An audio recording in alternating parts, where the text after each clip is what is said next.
Hello friends, good evening. मैं राजेश कुमारी आज की ऑनलाइन भूगोल क्लासेस में आपका हार्दिक स्वागत करती हूँ। फ्रेंड्स, अपन इंडियन ज्योग्राफी पढ़ रहे थे, जिसमें से अपन ने इंट्रोडक्शन ऑफ इंडिया कर लिया था। नेक्स्ट टॉपिक की ओर अपन बढ़ते हैं, जो कि अपना है भारत के भूआकृतिक प्रदेश, या जिसको अपन बोलते हैं फिजिकल पार्ट्स ऑफ इंडिया। आज अपन भारत के भूआकृतिक प्रदेशों के बारे में विस्तृत चर्चा करेंगे कि भारत को कितने भूआकृतिक प्रदेशों में बांटा गया है, किन आधार पे भारत को भौतिक प्रदेशों में बांटा गया है, और वो भूआकृतिक जो प्रदेश हैं वो कौन कौन से हैं और कहाँ कहाँ पे उनको किस नाम से जाना जाता है। इनके बारे में अपन आज विस्तृत जानकारी प्राप्त करेंगे। आगे अपन बढ़ते हैं, उससे पहले मैं आपको बता दूं, इसके सामान्य थोड़ी सी चर्चा अपन कर लेते हैं कि भारत के जो ये भूआकृतिक प्रदेश हैं उनमें क्या विषमताएं ऐसी पाई जाती हैं, कौन कौन से ऐसे प्रदेश हैं जिनमें जलवायु के आधार पे अपन बात कर सकते हैं, या अपन भारत की जो स्थलाकृतियां हैं यानी टोपोग्राफी जो है, जैसे कि अपन बात करते हैं कि जो पृथ्वी की भूगर्भिक संरचना है या भूगर्भिक हलचल है, या अपन बात कर सकते हैं विषमताएं जो कि जलवायु संबंधी विषमताएं होती हैं, उनके बारे में अपन चर्चा करेंगे कि कौन से भाग में कितने प्रतिशत भाग पे मैदानी भाग पाया जाता है भारत का, कहाँ पे पठारी क्षेत्र पाया जाता है, कहाँ पे पर्वतीय क्षेत्र है, कहाँ पे अपना जो है ये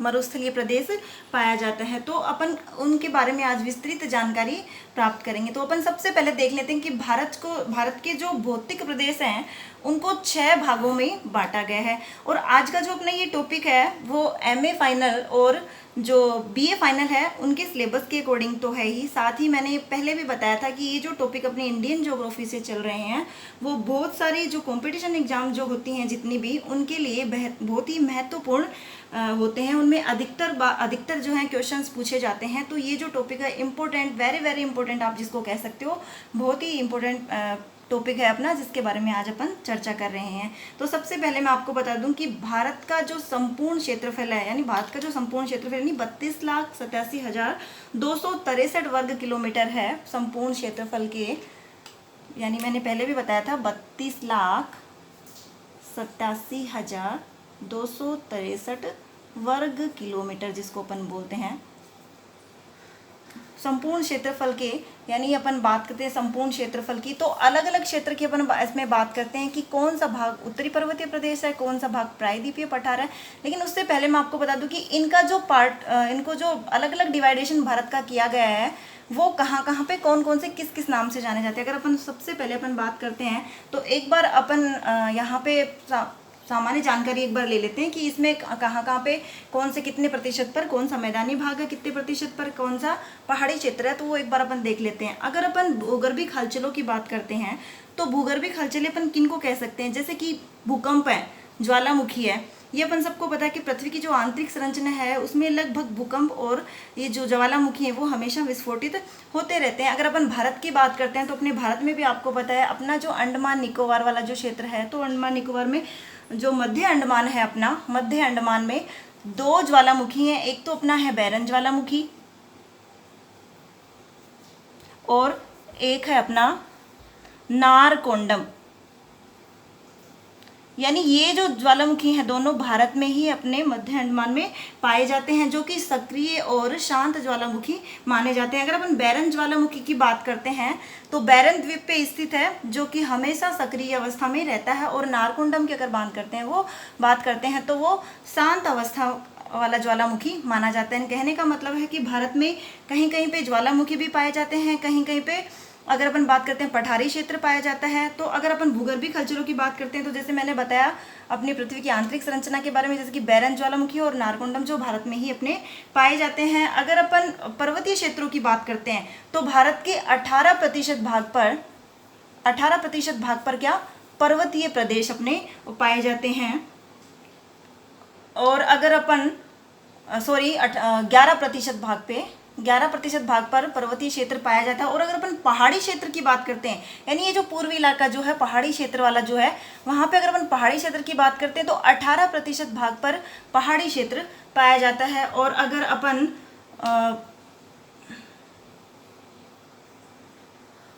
यानी 18% भाग पे पहाड़ी क्षेत्र अपने पाए जाते हैं। अगर अपन पठारी क्षेत्रों की बात करते हैं, जैसे रुहेलखंड का पठार है, मैसूर का पठार है, बघेलखंड का पठार है, तो ये सब पठारी जो क्षेत्र है, अगर अपन उनकी बात करते हैं तो पठारी क्षेत्र कितने प्रतिशत भाग पे पाया जाता है? अपने 28% भाग पे पठारी क्षेत्र अपने पाया जाता है। और सर्वाधिक क्षेत्र की अपन बात करते हैं, जैसे मैदानी भाग है, तो अपन बात करते हैं जैसे सिंधु गंगा ब्रह्मपुत्र का सबसे बड़ा विशाल मैदान, उत्तर का विशाल मैदान जो माना जाता है वो है अपने 43% भूभाग पर मैदानी क्षेत्र है। यानी कहने का मतलब है, अगर अपन भूगर्भिक हलचलों की बात करते हैं तो बैरन और नारकोंडम ज्वालामुखी अपने भारत में पाए जाते हैं।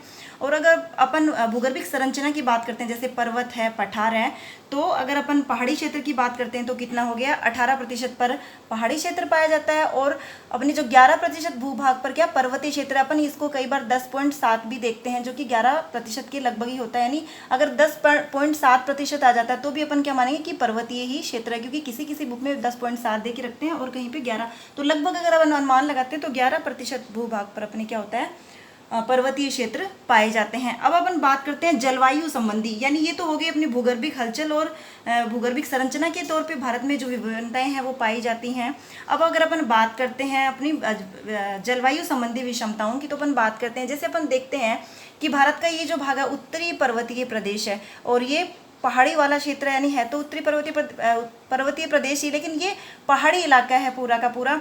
और इस साइड अपन जाते हैं तो अपने क्या राजस्थान का जो मरुस्थलीय क्षेत्र अपने यहाँ पे पाया जाता है, और यहाँ पे अपना पठारी क्षेत्र या प्रायद्वीपीय पठार जिसको बोलते हैं वो पूरा का पूरा है। प्रायद्वीपीय पठार जो है पठारी क्षेत्रों से घिरा हुआ है। तो अलग अलग जगह पे क्या भारत में अलग अलग प्रकार की क्या विषमताएं ही पाई जाती हैं। जैसे पहले अपन बात करते हैं फर्स्ट भाग की, यहाँ पे जैसे कि ये उत्तरी पर्वतीय प्रदेश है और ये पहाड़ी क्षेत्र है। तो अगर अपन बात करते हैं पहाड़ी क्षेत्र की, तो अपन को पता है कि जो वर्षा का औसत स्तर होता है वो अधिक होता है। अपन को पता है कि भारत का जो सर्वाधिक वर्षा वाला स्थान है वो कौन सा है? मेघालय है, जिसमें से मेघालय है। तो मेघालय में क्या कहाँ पे होती है? मासिन राम में सर्वाधिक वर्षा होती है, यानी सबसे जो वर्षा होती है भारत की सर्वाधिक वर्षा वाला जो स्थान है वो है मासिन राम। और अगर अपन सेकंड की बात करते हैं, अगर कई बच्चे कन्फ्यूजन में रहते हैं इस चीज़ को लेकर कि जो मासिन राम है या फिर चेरापूंजी है, तो मैं बता देती हूँ, फर्स्ट पे तो अपना आता है मासिन राम और सेकंड नंबर पे अपना आता है कौन सा? चेरापूंजी। तो यहाँ पे आपको कंफ्यूज्ड नहीं होना है, क्योंकि मासिन राम है वो फर्स्ट नंबर पे आता है और सेकंड नंबर पे अपन बात करते हैं तो चेरापूंजी आता है। अगर अपन राजस्थान की बात करते हैं तो राजस्थान में सर्वाधिक जिला है वो सिरोही है, माउंट आबू, और उसके बाद में कौन सा है? झालावाड़ आता है। तो अलग अलग जगह पे क्या है, जो जलवायु संबंधी विभिन्नताएं हैं वो अलग अलग ही पाई जाती हैं, क्योंकि राजस्थान जो है वो क्या मरुस्थलीय प्रदेश माना जाता है। और जो अपना पूर्वी इलाका है वो वर्षा के लिए सर्वाधिक प्रसिद्ध क्षेत्र माना जाता है, क्योंकि पहाड़ी इलाका होने के कारण और इसके पास में बंगाल की खाड़ी होने के कारण यहाँ पे वर्षा का जो औसत स्तर होता है वो अधिक होता है। और वहीं अपन बात करते हैं पश्चिमी भागों की, पश्चिमी तटीय प्रदेशों की, तो आपको यहाँ पे मैं एक चीज़ बता दूँ कि पूर्वी भागों में वर्षा का औसत स्तर अधिक होता है और लेकिन ये क्या, इधर से पश्चिमी गुजरात से लेकर अपना बेंगोल तट तक, यानी बंगाल का जो तट है वहाँ तक तटीय प्रदेश फैले हुए हैं। तो वहाँ पे जो मौसम जो होता है वो इक्वल होता है, यानी एक समान वहाँ पे क्या मौसम पाया जाता है। अगर अपन बात करते हैं सर्दियों की, तो यहाँ सर्दियाँ भी कम होती हैं और गर्मियाँ भी कम होती हैं, यानी बराबर मौसम यहाँ पे पाया जाता है। अगर मानसून की अपन बात करते हैं तो अपना जो केरल है वहाँ पे अगर सबसे पहले अगर अपन मानसून की बात करते हैं तो केरल के मालाबार तट में सबसे पहले मानसून क्या है? प्रवेश करता है। और अगर अपन लौटते हुए मानसून या मानसून प्रत्यावर्तन अगर जिसको कहते हैं तो वो है अपना तमिलनाडु का कोरोमंडल तट।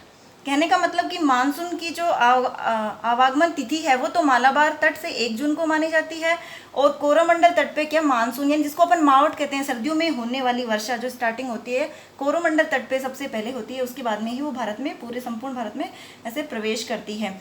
इसलिए जो अपना मौसम जो है, मौसम विभाग के अनुसार ये अपन बात कर सकते हैं कि यहाँ का जो तटीय प्रदेशों में अगर मौसम जो होता है वो एक समान होता है, ना वहाँ पे ज़्यादा सर्दी होती है ना वहाँ पे ज़्यादा गर्मी होती है। लेकिन अगर पश्चिमी राजस्थान की बात करते हैं तो पश्चिमी राजस्थान में जैसे जैसलमेर है उसको समवृष्टि रेखा यानी 50 सेंटीमीटर वर्षा हमेशा सेंटीमीटर में ही आंकी जाती है, याद रखना, सेंटीमीटर में मापी जाती है।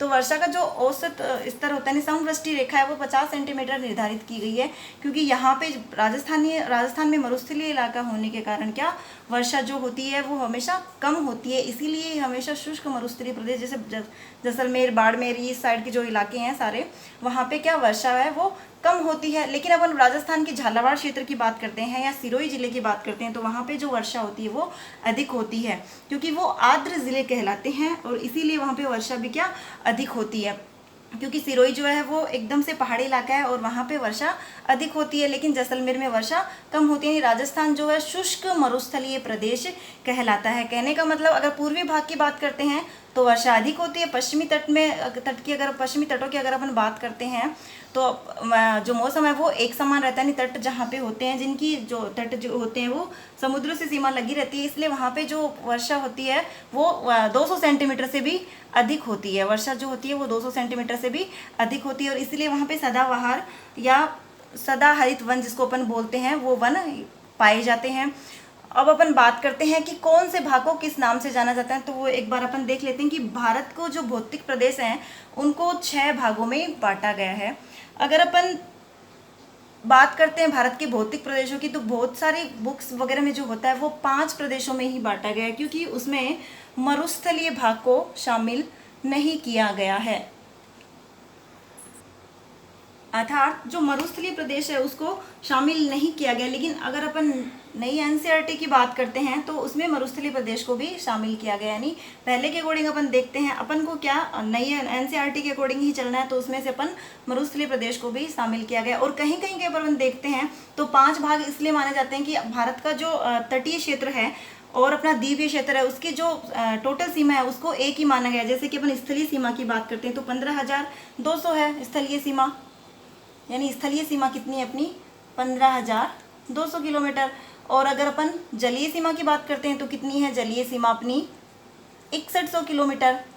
अब टोटल यानी द्वीप और तटों की अपन बात करते हैं तो 7,516 है, 7,516.6 किलोमीटर। यानी वो कौन सी है, द्वीप और तटीय दोनों की मिला के टोटल सीमा की अगर बात करते हैं तो 7,516। तो अपन देखते हैं कि कोई इनको एक ही मान लेते हैं। जब अगर अपन किसी बुक्स में देखते हैं तो इन दोनों का टोटल दे के रखते हैं, तो इसलिए सोचते हैं कि द्वीप और तट एक ही हैं, लेकिन है तो ये क्या अलग अलग। लेकिन अपन बात करते हैं एनसीईआरटी की, तो उसके अकॉर्डिंग 6 प्रदेश माने गए हैं, अपन को 4 या 5 उसमें शामिल नहीं। अगर एग्जामिनर आपके एग्जाम में इसमें वैसे तो हमेशा लॉन्ग क्वेश्चन ही आता है, अगर शॉर्ट्स में अगर आपसे पूछते भी हैं, क्योंकि कंपटीशन के अकॉर्डिंग अपन देखते हैं तो उसमें शॉर्ट्स क्वेश्चन ही पूछे जाते हैं। और यूजी अगर पीजी लेवल की अगर अपन बात करते हैं तो वहाँ पे क्या अपन से लॉन्ग क्वेश्चन ही पूछते हैं, कि हर एक भारत के भौतिक प्रदेशों में से एक भौतिक प्रदेश की आपसे हमेशा विस्तृत लॉन्ग क्वेश्चन ही पूछते हैं। तो आपको ये यहाँ पे ध्यान रखना है कि अगर अपने बात करते हैं द्वीप और तटों की तो टोटल सीमा तो 7,516 है। अगर अलग अलग बात करते हैं तो जलीय सीमा 6100 किलोमीटर ही मानी जाती है। तो अपन बात करते हैं, क्योंकि अगर ऑप्शन में अपने पास आ जाए कि भारत को कितने भूआकृतिक प्रदेशों में बांटा गया है, तो अगर वहाँ पे 6 ऑप्शन में दे रखा है तो आपको 6 पे टिक करना है। अगर 5 दे रखा है और 7 दे रखा है या 4 दे रखा है तो आपको 5 पे टिक करना। अगर 6 ऑप्शन में नहीं हो तो आपको क्या करना है, 6 ही भौतिक प्रदेश करने हैं, क्योंकि भौतिक प्रदेश अपने कितने हैं 6, क्योंकि राजस्थान को अभी उसमें शामिल कर लिया गया। अब ये नहीं कि राजस्थान जो है वो मरुस्थलीय प्रदेश अब बना है, मरुस्थल तो क्या भारत में बहुत पहले से 70% अगर बात करते हैं तो अपने मरुस्थल ही फैला हुआ है राजस्थान में। लेकिन मरुस्थलीय प्रदेश को पहले भौतिक प्रदेशों में शामिल नहीं किया गया था, अब उसको इसमें शामिल कर लिया गया है। तो अब अपन एक एक देख लेंगे वो भौतिक प्रदेश कौन कौन से हैं और कहाँ कहाँ पे पाए जाते हैं। तो सबसे पहले अपन बात करते हैं उत्तरी पर्वतीय प्रदेश की। उससे पहले एक बार मैं बता दूं, आप एक बार नोट्स के रूप में इसे यहाँ पे देख लीजिएगा कि भारत की भूआकृतिक दृष्टि से भारत में काफ़ी विविधताएं पाई जाती हैं। मैंने पहले भी बताया कि भारत जो है वो विविधताओं का देश माना जाता है। अगर अपन बात करते हैं स्थलाकृतियों की, तो ये विषमताएं भूगर्भिक भूसंचलन, भूगर्भिक संरचना एवं जलवायु की विषमताओं का परिणाम है। यानी भारत में ये जो भूगर्भिक भूसंचलन, भूगर्भिक संरचनाएं हैं या विषमताएं जो पाई जाती हैं वो अलग अलग कारणों से पाई जाती हैं। वो मैंने आपको पहले भी बताया कि अगर भारत के संपूर्ण क्षेत्रफल की बात करते हैं तो 11% या यहाँ पे अपन लिख सकते हैं 10.7% भूभाग पर क्या पर्वतीय क्षेत्र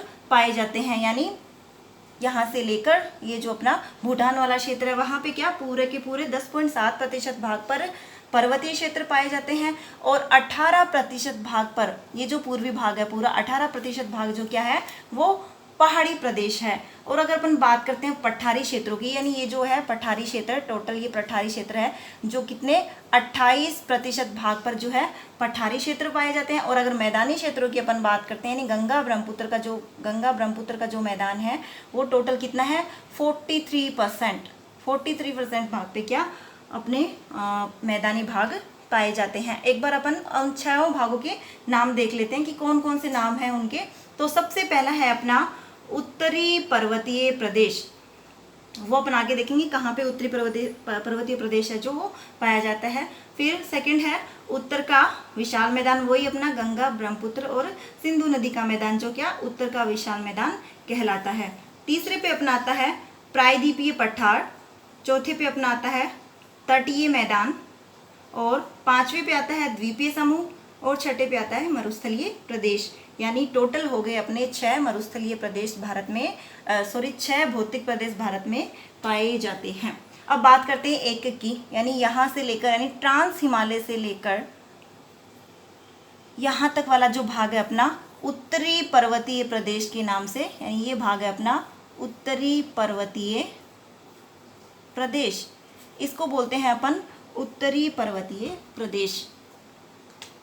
ये जो भाग है अपना उत्तरी पर्वतीय प्रदेश। अब इसको उत्तरी पर्वतीय प्रदेश क्यों कहते हैं कि मैंने अभी बताया कि 18% भाग पर क्या पर्वतीय क्षेत्र पाया जाता है। अपना जो हिमालय है उत्तरी हिमालय जिसको बोलते हैं वो इसी उत्तरी भाग में पाया जाता है उत्तरी पर्वतीय प्रदेश। तो इसलिए यानी इस यहाँ से ट्रांस हिमालय से लेकर यहाँ तक जो भूभाग है वहाँ पे पर्वतीय क्षेत्र अधिक पाए जाते हैं, इसलिए उसको उत्तर में आपको पता है कि ये जो क्षेत्र है वहाँ पे हमेशा ध्रुवों पर हमेशा बर्फ जमी रहती है, क्योंकि उत्तरी पर्वतीय प्रदेश है और ये यहाँ पे शीत प्रदेश हमेशा पाया जाता है, इसलिए ये हमेशा क्या होता है ठंडा होता है, यानी बर्फ जमी रहती है तो हमेशा यहाँ पे ठंड होती है। तो ये उत्तरी पर्वतीय प्रदेश है। अगर अपन बात करते हैं उत्तरी पर्वतीय प्रदेश की तो कितने लाख किलोमीटर यानी 5 लाख वर्ग किलोमीटर में ये जो अपना है उत्तरी पर्वतीय प्रदेश पाया जाता है। अगर अपन इसकी औसत ऊंचाई की बात करते हैं तो इसकी जो औसत ऊंचाई है वो 6000 मीटर है। ऊंचाई हमेशा मीटर में आती है, याद रखना, किलोमीटर मत लिखना। ऊंचाई है वो 6000 मीटर है औसत ऊंचाई। और अगर अपन इसकी चौड़ाई की बात करते हैं तो सिंधु से जो ब्रह्मपुत्र नदी तक, यानी ये जो सिंधु नदी है वहाँ से लेकर ब्रह्मपुत्र नदी तक जो है इसकी जो चौड़ाई है वो है 2500 किलोमीटर। 2500 किलोमीटर इसकी चौड़ाई की अपन बात करते हैं तो 2500 किलोमीटर है, यानी औसत ऊंचाई 6000 मीटर और चौड़ाई इसकी 2500। और अगर अपन बात करते हैं इसके क्षेत्रफल की तो 5 लाख वर्ग किलोमीटर क्षेत्रफल ये फैला हुआ है। ये तो हो गया अपना कौन सा उत्तरी पर्वतीय प्रदेश, जिसमें अपन हिमालय का वर्गीकरण करेंगे, जो आगे अपन अभी इसके पार्ट्स अगर कर रहे हैं उसी में अपन सबसे पहले हिमालय को ही लेंगे, तो वो अपन आगे चर्चा करेंगे। उसके बाद आता है अपना सिंधु गंगा और ब्रह्मपुत्र का मैदान, ये वाला जो भाग है, यानी 7 लाख वर्ग किलोमीटर क्षेत्र पे ये जो अपना है फैला हुआ है कौन सा उत्तर का विशाल मैदान। हिमालय के उत्तरी भाग में ये जो है उत्तर का विशाल मैदान, ये है उत्तर का विशाल मैदान, क्योंकि यहाँ पे हमेशा क्या सिंधु गंगा और ब्रह्मपुत्र नदियों का संगम स्थल है। यहाँ पे हमेशा नदियाँ क्या बहती रहती हैं और प्राचीन काल से लेके अब तक जो है नदियाँ यहाँ पे बहती रहती हैं, इसीलिए ये क्या मैदानी भाग के नाम से जाना जाता है, क्योंकि एकदम समतल सपाट मैदान अब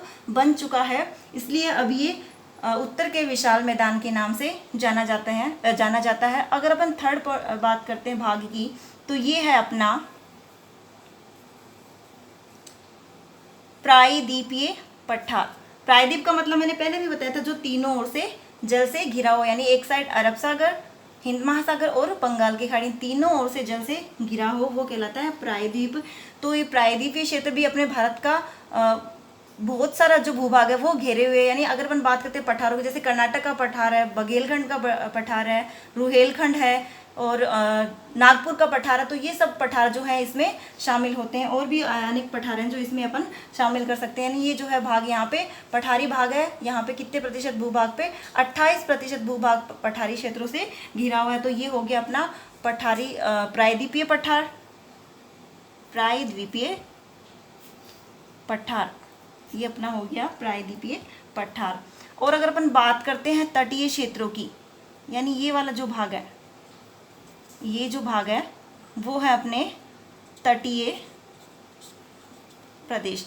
और अगर अपन द्वीपों की बात करते हैं तो इधर जैसे लक्षद्वीप है, इधर आपके अंडमान निकोबार द्वीप है, अरब सागर में पाए जाने वाले द्वीप और बंगाल की खाड़ी में पाए जाने वाले द्वीप। अगर अपन अरब सागर में पाए जाने वाले द्वीपों की बात करते हैं तो अरब सागर में सबसे कम द्वीप पाए जाते हैं, यानी कह सकते हैं अपन 43, और 204 जो हैं बंगाल की खाड़ी में पाए जाते हैं। यानी अरब सागर में सबसे कम द्वीप पाए जाते हैं 43%, और बंगाल की खाड़ी में कितने पाए जाते हैं 204। यानी भारत में टोटल द्वीपों की जो संख्या है वो है 247, उसमें से 204 तो अपनी बंगाल की खाड़ी में ही पाए जाते हैं। और भी छोटे बहुत सारे द्वीप हैं ऐसे जिनकी चर्चा अपन आगे करेंगे। अब अपन बात करते हैं द्वीपों की, तो ये हो गया द्वीपीय प्रदेश, ये हो गए द्वीप। और अब बात करते हैं छठे प्रदेश की, जो है अपना मरुस्थलीय प्रदेश। ये हो गया अपना मरुस्थलीय प्रदेश। यानी कितने भाग हुए राजस्थान के, अगर हम 70% भाग की बात करते हैं तो अपने मरुस्थलीय भाग फैला हुआ है, जिसको अपन शुष्क मरुस्थलीय प्रदेश भी बोलते हैं, क्योंकि वहाँ पे वर्षा का जो औसत स्तर होता है वो बहुत ही कम पाया जाता है। यानी टोटल कितने हो गए अपने 6 भौतिक प्रदेश हो गए। उत्तरी पर्वतीय प्रदेश फर्स्ट नंबर पे, सेकंड पे उत्तर का विशाल मैदान, थर्ड पे अपना प्रायद्वीपीय पठार, फोर्थ पे अपना तटीय प्रदेश, और फिफ्थ पे द्वीपीय प्रदेश, और छठा हो गया मरुस्थलीय प्रदेश। तो ये अपना हो गया कितने भारत के 6 भौतिक प्रदेश। अब एक बार अपन देख लेते हैं कि अपन सबसे पहले उत्तरी पर्वतीय प्रदेश को लेंगे कि उत्तरी पर्वतीय प्रदेश है उसको कितने भागों में बांटा गया है, तो वो एक एक करके अपन पढ़ेंगे। अभी मैं शॉर्ट में आपको यहाँ पे बता देती हूँ, नेक्स्ट क्लास में अपन पढ़ेंगे उनके बारे में। एक बार अपन यहाँ पे नोट्स के रूप में देख लेते हैं कि जो भारत का उत्तरी पर्वतीय प्रदेश है उसको कितने भागों में बांटा गया है और किस आधार पे उनका वर्गीकरण किया गया है। तो एक बार यहाँ पे देख लीजिएगा, हिमालय का भौगोलिक वर्गीकरण, यानी उत्तरी पर्वतीय प्रदेश में मैंने बताया कि हिमालय का भौगोलिक वर्गीकरण चलेगा। हमेशा इसमें लॉन्ग क्वेश्चन पूछा जाता है, तो आपको ये यहाँ पे याद रखना कि लॉन्ग क्वेश्चन में अगर उत्तरी पर्वतीय प्रदेश के बारे में पूछा है आपसे तो आपको यहाँ पे हिमालय का वर्गीकरण करना है। तो हिमालय को 4 भागों में बांटा गया है। तो सबसे पहला जो भाग है इसे अपन पार हिमालय या ट्रांस हिमालय के नाम से जाना जाता है। ये भाग जो है जाना जाता है यानी ट्रांस हिमालय, और इसको तिब्बती हिमालय के नाम से भी जाना जाता है। सेकंड के ऊपर बात करते हैं तो वो है अपना वृद्ध हिमालय या सर्वोच्च हिमालय, या इसको महान हिमालय भी कहा जाता है। और अपन देखते हैं कि इसको ग्रेटर हिमालय की उपाधि भी दी गई है। अगर अपन बात करते हैं थर्ड की तो उसको बोलते हैं मध्य या लघु हिमालय। और चौथे भाग की अपन बात करते हैं तो वो है शिवालिक हिमालय। अब हिमालय का जो वर्गीकरण है वो अपन आगे वाले भाग में करेंगे, मतलब आगे जो नेक्स्ट टॉपिक आगे जो अपन नेक्स्ट क्लास लेंगे उसमें अपन चर्चा करेंगे। आज के लिए इतना ही काफ़ी है। मेरे को लग रहा होगा कि आपको समझ में नहीं आ गया होगा। अगर आपको समझ में नहीं आया हो तो आप कमेंट्स के द्वारा हमसे पूछ सकते हैं। Thank you.